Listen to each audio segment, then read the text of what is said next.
Ngayon, meron daw chismis ng kudita. Ano bang balita mo tungkol dyan sa Senado?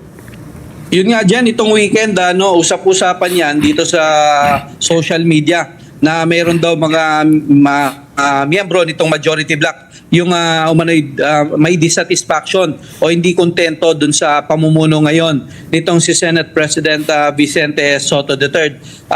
Pero duda raw dyan itong si Senator Sotto, malamang bahagi na naman daw yan ng fake news. Wala naman daw kasi nakakarating sa kanya mula sa kanyang mga kasama na hindi masaya sa kanyang liderato sa ngayon. Tiwala rin daw siya na suportado pa rin at solido yung suporta sa kanya ng mga kasama niya sa majority bloc para manatili bilang leader nitong Senado. Ayon na sa ilang senador na miyembro naman ng majority bloc, walang kumakausap sa kanila ukol doon sa nasabing kudita. Sabi ni Senate President Pro Tempore Senator Fanny Lacson, ang banta dun sa Senate leadership ay normal na daw yan sa Senado at may tuturing na continuing crime na umiiral pa mula noong unang panahon.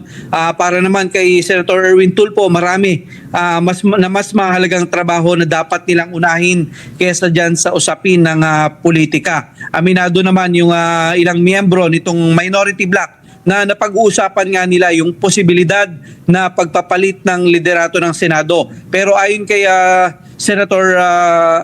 kay Minority Leader Senator Alan Peter Cayetano, hindi pa nila sa ngayon na makukuha yan dahil wala pa raw sa kanila yung numero. Para naman kay Senator Amy Marcos, itinatanggi niya rin yung umuugong na pagpapalit ng liderato. Itinanggi niya rin yung chismis na siya ang napipisil na mga kasamahan niya na maging susunod na Senate President.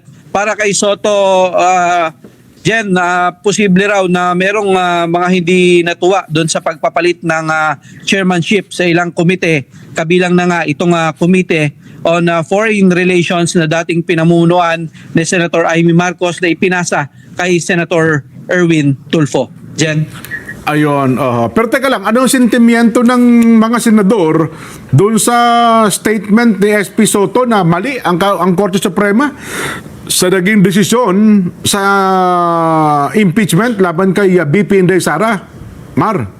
Well, si Senator, itong si Senate President Pro Tempore Senator Panfilo Lacson, siya mismo ang sinasabi niya dapat tanggapin at igalang yung pasya na yan ng Korte Suprema dahil nga yan daw sila yung talagang final arbiter ng batas at walang ibang maaring gumawa niyan kundi yung Supreme Court lang.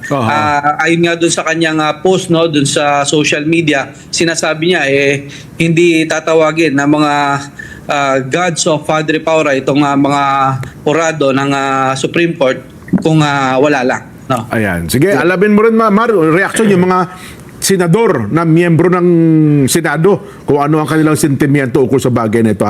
Mar, salamat mula po sa Senado. Yan po ang ating reporter na si Mar Gabriel. Ayun, Nelson.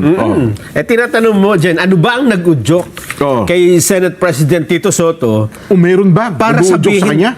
kanina nung lumabas ako at nag-isip-isip, ano nga kayang nag-udyok? Akala ko may tumawag sa'yo.